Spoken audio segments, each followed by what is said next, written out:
Welcome to Business of Design.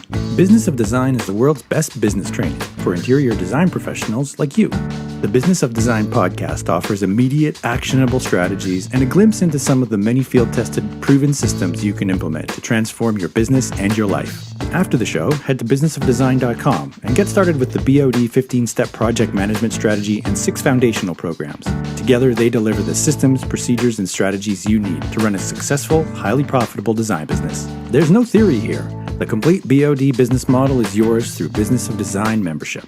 Business of Design. There's only one. And now, your BOD Advocate-in-Chief, Kimberley Seldon.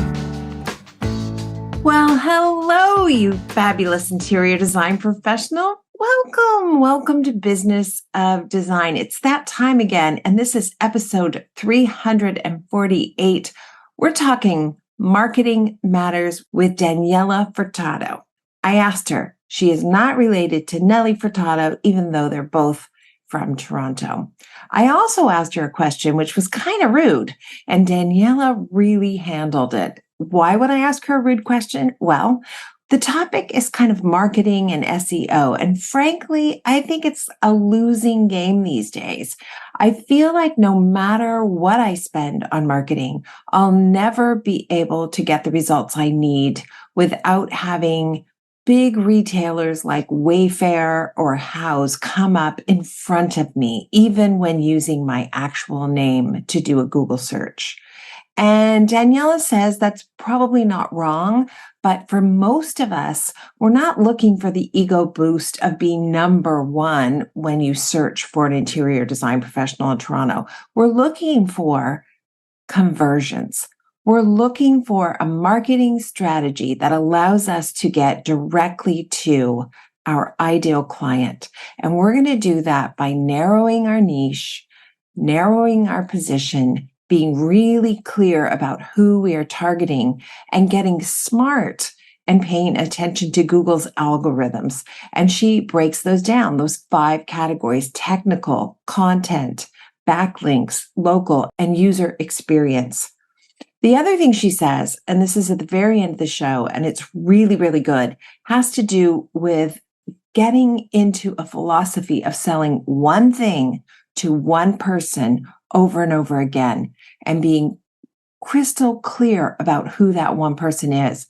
It really made a lot of sense to me and has me rethinking a bit of our marketing strategy, which is the best part of doing this show. I'm constantly fine-tuning things because of smart guests. Daniela has a lot of good, meaty information. And let's be honest, we do want to reach our ideal clients. So this is a good episode. You can find Daniela at findableddigitalmarketing.com. Go to the website. She's got some tools there that you can use. You can also find her on LinkedIn or reach her by email, Daniela at findableddigitalmarketing.com. All of that information is in the show notes, by the way. Don't try to write that down while you're driving. Not a good idea. I have a favorite podcast I listen to all the time, Political Gabfest. And at the very end of the show, they do something called Cocktail Chatter. And the 3 hosts just riff on something that has excited them during the week. It might be a great book. It might be a recipe, a restaurant. It could be something, political, some Supreme Court case. And I every single week will go to their website to look at the show notes because there's so much good information in there. So if you get in the habit of doing that, I think you'll be in really good shape. Quick announcements from Cheryl Horn and right into the episode. And thank you so much for being here.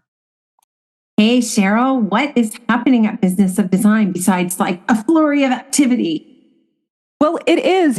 I don't know why I'm surprised by this every year because it's always the same. November and December, we always get sort of a wave of new members, even more so than January. You'd think like people setting New Year's resolutions, January would be our busy month, but November, December, usually, people are looking at their year end, that sort of thing, planning ahead, and we get a wave of membership. So I just thought I would do something different and offer sort of an information session about membership, do a screen share, walk you through what you can expect once you get into membership, because we get a lot of questions about like, how do you take the courses? How is it laid out? Things like that, sort of best practices for using your membership and getting through the learnings once you're in there. And then, of course, I'm happy to answer questions, content based in terms of what our programming is about. So I would love to have you sign up and join me for that. It's in the event section of the website. You do need to register. It's going to be a quick Zoom call. And that's happening on Wednesday, November 8th at 1 p.m. EST. Oh, and that's a free event if you have questions about how membership works. I had a question the other day, which I hadn't had before, which is membership to complete the BOD 15 and take all the courses, hundreds of videos. Is it complicated? Is there a steep learning curve like there is with all the design software, all the apps that help you do your billable hours and your purchasing? I'm like, oh my gosh, no, it's so easy. So I can see why maybe there's a need for that. So tell me the date again, November So it's going to be Wednesday, November 8th at 1 p.m. You do need to register through Zoom because obviously we're expecting non-members to be signing up, but it is free. It's just an information session so that, I do a lot of one-off phone calls explaining membership. I just thought it would be helpful to actually see it. The videos, however it flows, how you can track your progress, things like that, as well as some of the other areas that are in there and what you have access to. And then, of course, just sort of a quick walk through each of the programs so that you know what content you're getting access to, because it is all of our programs. We get a lot of questions if, when we promote an individual course, is that part of membership or do I need to pay for that separately? So I want it to sort of be clear that all of our programs are included. When you click on membership on the website, all the ones that are listed on that page, it's all part of membership. So I'd love for you to join me, ask your questions, and hopefully we can get you signed up so that next year is your best year yet implementing the BOD 15. Yes, because it does take that, right? If you really intend to have a year that's profitable beyond your wildest dreams, you've got to implement the system. We just had BOD boss at one of our boss groups in Las Vegas. 2 of the members, at least 2, quadrupled their profitability. Like, that's easy. Yeah. Right? Quadrupled. That's amazing. So it was gross profit they quadrupled. And one of them took some profit away in another category. So at the end, she only netted about double her profit. But okay. Only double. Yeah, we'll take it, right? I mean, and these are people who have been in the boss group for a while. So this is not a new starting out. Anyway, I love that you're doing that. Thank you for doing that. And everybody sign up and hang out with Cheryl. She's smart and she knows how to encourage you to implement in the right order. Yeah. So we will be talking sort of best practices because implementing is such a big part of it, right? You can't just do the courses. You need to then turn around and implement. And I'm happy to hold you accountable to do that. So let's meet face to face. I'll walk you through membership. So please join me November 8th. Registration is open on the website. Love it. All right, Cheryl. See you soon. Awesome. Bye. Hey, Daniela. How are you? I'm doing super well. How are you? Good. Nice to meet you. Nice to be talking to each other, both from Toronto today, which is wonderful. I'm honored to be here. Thank you so much for having me. Of course. And you, of course, have a company called Findable Digital Marketing. That's very important because the point of marketing is to get you found, right? So we're going to talk about how do you know if people are finding you through marketing? Exactly. Yes. And I'm super excited to talk about it. We specialize in search engines, but I think a lot of the concepts that we'll be talking about today can be relevant to any marketing channel or platform. Terrific. Well, okay. So since you said that you specialize in search engines, I'm going to ask a question that I hope doesn't seem, abrupt or something, but is that even a thing anymore? I feel as an interior design professional, I could spend a fortune on increasing my search engine optimization, and I'm not in any way, shape, or form going to be able to compete with the bigger players like Wayfair and Houzz. No matter what I do, those players that have nothing to do with me come up in my search. Oh, that's a really great question. I do see that it's worth it. That's why we're still in business and we get clients. Good. Yeah. We do it for people and it gets them a return on investment. They do see their business grow as a result of it. And yeah, it's a very good point when you're competing with people or e-commerce or marketplaces that have been doing this for much longer, investing a lot more money month to month. It's easy to think like, why should I try? And I think that it leads to a conversation about positioning. and knowing exactly who you're targeting and marketing yourself accordingly, creating content, articulating your value in a way that is relevant to them and that they are searching for online. And that's something we have to do before we hire someone to do our marketing. We actually need to figure out, or in a best case scenario, you want to do your positioning homework, meaning you want to know in the market, where do you stand and who's your ideal client and what specifically, and this is the hard thing for most interior design professionals, specifically, what are the values and benefits that you can bring to the project? And don't say you make good looking rooms, because we all do that. Forget that. That's just take that off the table. Exactly. You get it. Yes. And it's really difficult to do marketing as an agency. But even if you were to hire a marketing manager in-house, it's really difficult to create a strategy, push it forward, and then measure if it's working if you don't have that clarity to begin with about your positioning. Who exactly are your target customers? It's not everyone. Who are they? And what value do you provide? What emotional needs are you solving for them? And that's a big challenge for any business to be able to articulate that and determine that. And it's not, I think, something you do overnight. It takes time and a lot of testing, a lot of fine tuning, and you have to be dedicated to working on it and tightening your position over years. It's interesting, I live half the year in Toronto, half the year in Santa Monica. And in both of those cities, I'll go walking down a street that's familiar and there suddenly will be this new shop. And you know how you can tell within 2 minutes if this is a shop that's a one of and intends to be a one of, or if this is a shop that has already invested money in figuring out their positioning and their branding. You can just tell, even though it's brand new and it's the first one of its kind, you can just tell it's ready to roll out to a city near you. Multiple locations are ready to roll. I wonder sometimes if I would have benefited early on in my career from hiring that marketing professional and figuring out the brand and the positioning first and being able to launch with more of a clear understanding. Because I agree with you, for most of it, it's just years and years of fine tuning. But how much better if you were launching as a business that was ready to be scalable? Mm-hmm. Yeah, that's a really good question. Like, when do you hire marketing help and what level of support do you look for at different stages?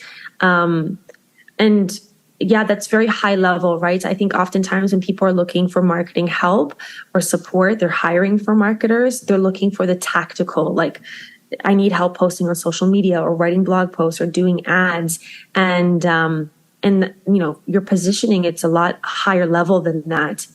Yeah, in my case, Findable Digital Marketing specializes in SEO for the design and build industry. And I came up with that positioning because of two things. I knew that I wanted to walk the talk. If I'm helping other people get clients on Google, I wanted to do the same for myself.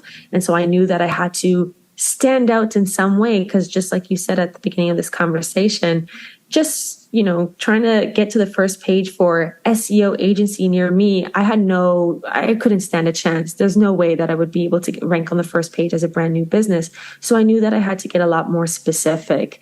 And I looked at the projects that I had at the time. It was like a potpourri of clients I had. And interior design, I thought, had the most opportunity for growth. I could see there was like that.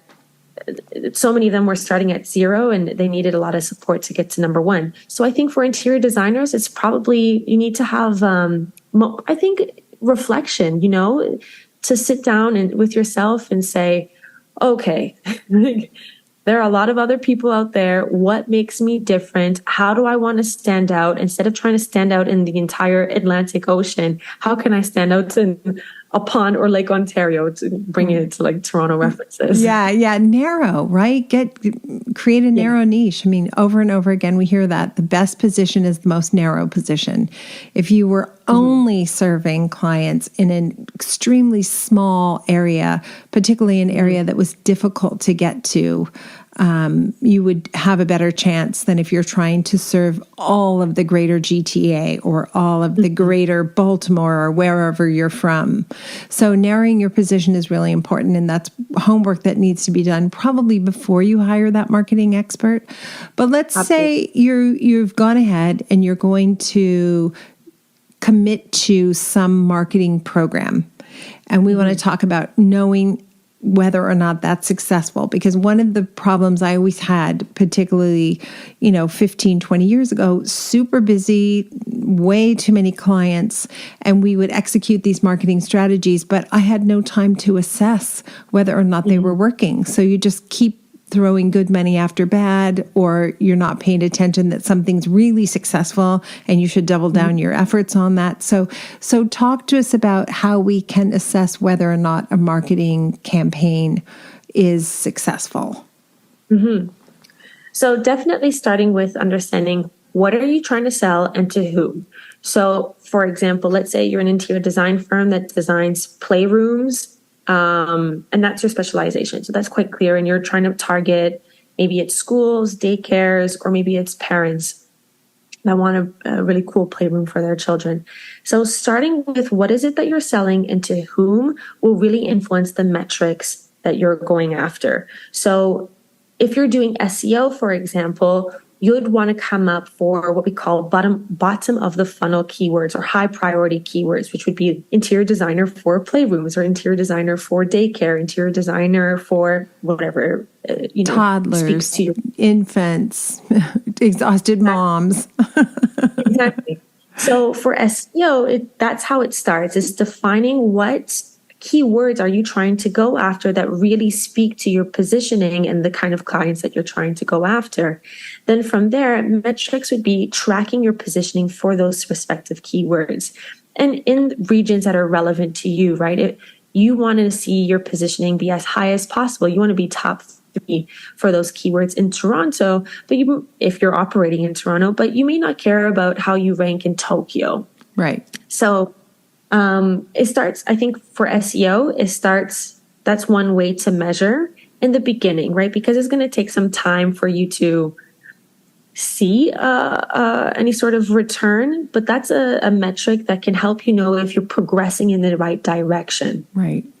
And the next stage of metrics would be, okay, are you actually getting traffic? Are you seeing an increase of website visitors to your site, and how engaged are they to your site? Are they sticking around? And are they sending emails? Are they inquiring? Are they filling out your contact form or booking an appointment? So how many leads are you getting is like a tremendously important metric, no matter the channel.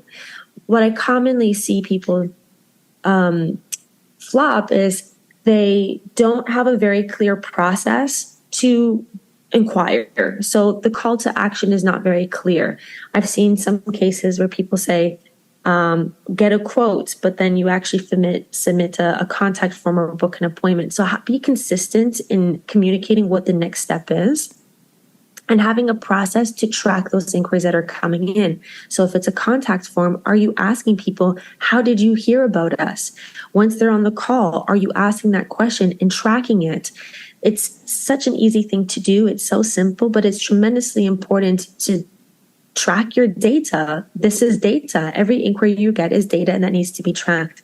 And so at the end of every month, putting that information together and saying, okay, yeah, we got 20 inquiries this month, and 10 came from Instagram and 5 came from SEO, or vice versa. I think those are the most important metrics, in my opinion, are how many inquiries did you get every month? Where did they come from? What was the quality? Those are the most important. And then on every platform, what are the progressive metrics that help you get to that golden metric of inquiries?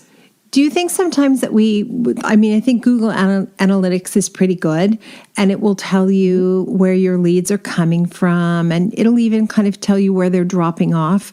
But the bottom line, it doesn't matter at least you tell me, I think it doesn't matter if I get 5,000 people looking at my website. If none of them convert to paying customers, I've missed the boat.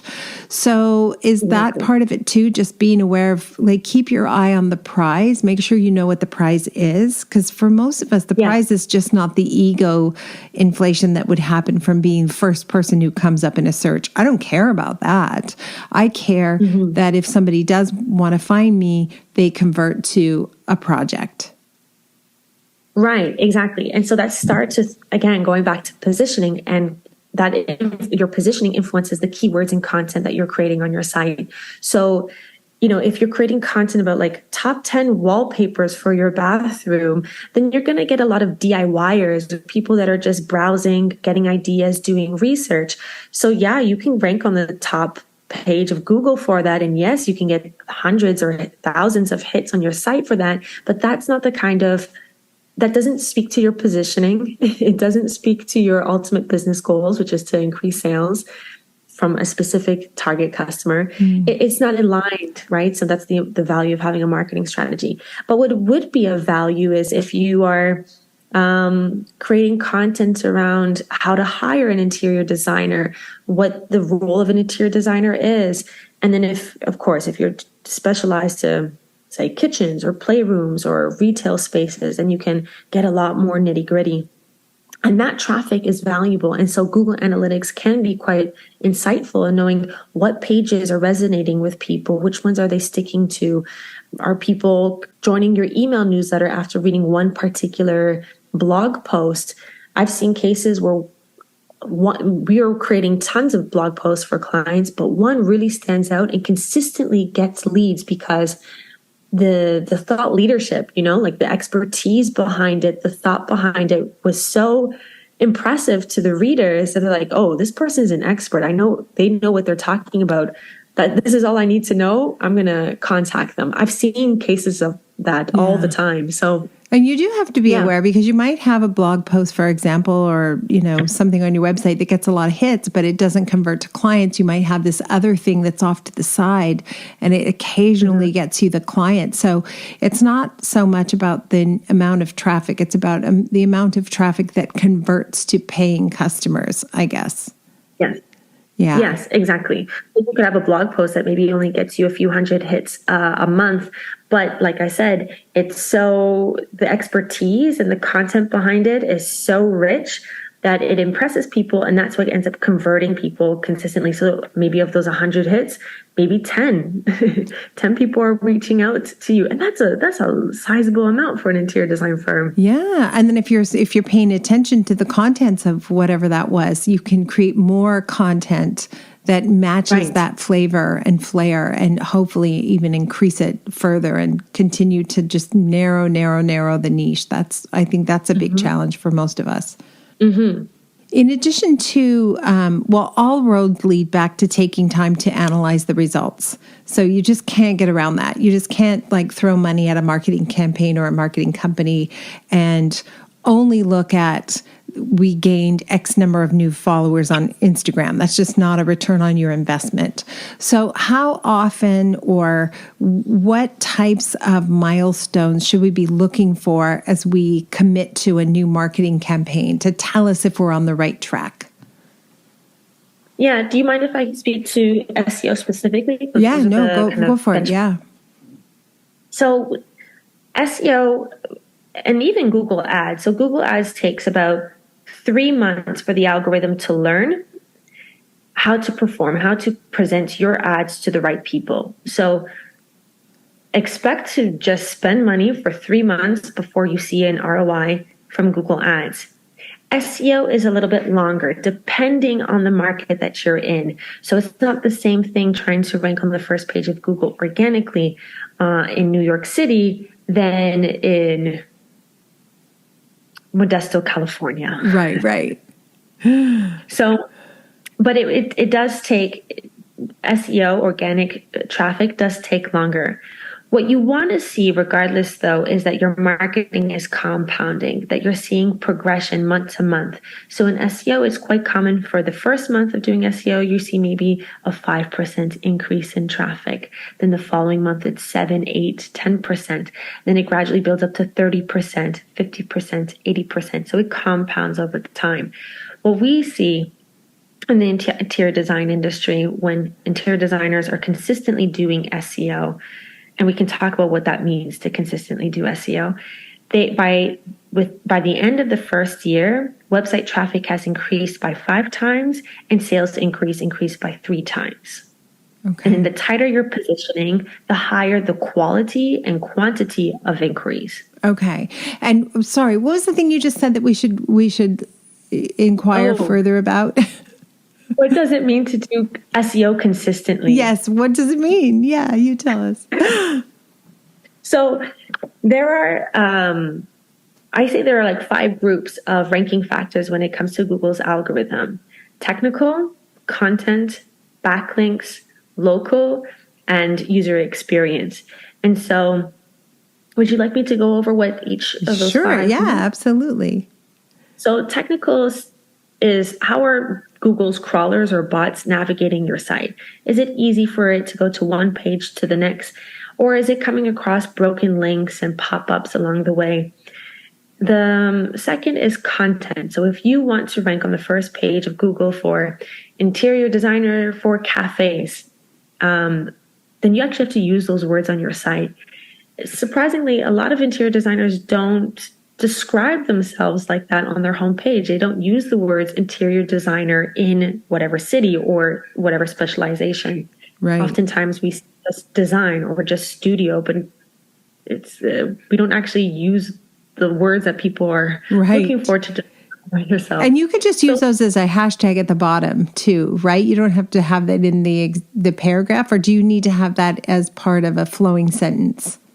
I definitely recommend using it frequently. So on your home page, you don't have to use it in your URL, but if you have a service page, definitely use it in the URL. In the H1, so the title of the home page, and then sporadically through the body paragraph. And if there are any subtitles when it's relevant, to use it then, and in the footer. So you definitely do need to use it frequently. Yeah, definitely we don't do that. I'm thinking right now, I don't think we do that. I don't know. Yeah. So yeah, if you want to rank on the first page for a keyword or a series of keywords, then you actually have to use them on your website in the right places and in the right amount. Too little, it's not enough for Google to pick it up, and too much, and it gets stuffy, robotic, very hard to read. Both for bots, you could actually get dinged by Google's bots if you use it too much. It's called keyword stuffing, but also it just people disengage if they just start to read that your content is stuffed with keywords. Repetitive, yeah. So that's technical content. Then we have local. Like I said earlier, you care about your rankings in your city, but you probably don't care what your rankings are like in Tokyo or in Sao Paulo in Brazil. So local means having a Google Maps listing, which is super underrated, but super, super powerful. So creating a Google Maps listing, optimizing it, uploading your photos, and getting reviews on a consistent basis. As well on your site, putting your address, if you have an office or a virtual office, putting your address and sending indicators to Google that you are in whatever city that you're in. So that's technical, content, local. Then we have backlinks. Backlinks are essentially digital PR. So you could say you're the best interior design firm in New York City, but if nobody else is saying that on their site and linking back to you, then it only has so much weight. And so backlinks comes down to who is linking to your site and how often are people linking to it. So getting featured in local press, design publications, if you're sponsoring events and they're linking to you, that really helps with your SEO. And the last group is user experience, right? So is it mobile friendly? Is it responsive to different internet browsers? So consistency, going back to the question, what does it mean to be consistent with SEO? It means that you're consistently addressing each one of the groups on a monthly basis. So are you consistently making sure that your website is fast and easy to read for crawlers? Are you consistently putting out content, 1 or 2 blog posts a month, or case studies or portfolio pieces also count? Are you consistently getting reviews on Google Maps for your services? Are you consistently getting links or press features? Even just once a month is something, as long as it's consistent. And then are you consistently checking that your website is mobile friendly? Usually if you do it once, pretty well. If you have a good designer, then it's not something you have to double check and fix every month, but maybe once a year, check that your website is functioning and up to par. When I listen to all of this and I hear you talk about each of these, it's little wonder that most of us cannot manage this on our own. It's just not something you could just kind of tuck into your already too busy day and expect to be successful. And it does seem like if you really want to make a dent, you've got to come up with at least a budget that will carry you 6 months or longer if you plan to see a difference and make a big impression. And perhaps that's part of the scary thing too. As you set out to hire someone, you're thinking, well, I'm only going to commit to a couple months because I want to see what's going to happen. But the reality is not a lot is going to happen in a couple months. You really have to give it some period of time that's bigger than that. Yeah, exactly. It's like you're running a marathon, right? And if you're just going to start slow, well, everyone else has already started and they're running much faster than you. So you have to put in the work. And the same could be said to any marketing channel, right? It's the same with social media nowadays, ads. Even in business, right? Like it takes time you have to consistently put in the reps, and it takes time to see the results and the fruit of your labor. Strength training. It's like, lifting weights. At first, it's so hard. It takes a while, and you have to do it even on the days you don't feel like doing it. You just have to consistency is just part of it. Have you ever found yourself drowning in a sea of vendor logins, clicking through endless links and trying to keep tabs on all the orders for all your design projects? Well, say hello to Daniel House Club. They're not just any old club. They're founded by fellow designers who get us. They'll provide you with everything you need to manage your design business all in one place. Let Daniel House Club take the order logistics off your hands and handle the hassle. And that lets you focus on what you do best, which is design beautiful spaces, right?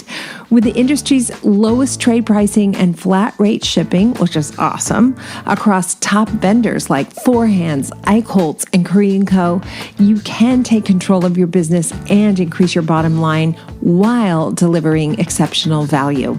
Join as a Pro Plus member today and get 50% off your membership at danielhouse.club/BOD. And because this community is so important to Daniel House Club, they're extending another special offer. Top BOD customers on DHC currently have over $100,000 of furniture on each of their boards. Whether you've been on DHC for years or you're signing up today, add $10,000 worth of goods to your board. That's not a lot, right? And you will be emailed a $100 gift card to use on future orders. Thank you, Daniel House Club. We love that.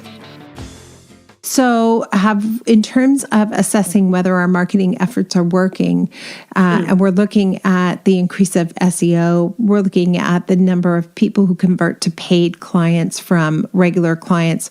Are there other things that we're looking for that are telling us that we're on the right track, or we need to ignore sunk costs and go in a different direction? Like, what are those big, pay attention moments? So if you have an e-commerce, then you can get a lot more granular because the entire purchasing process is happening on your site.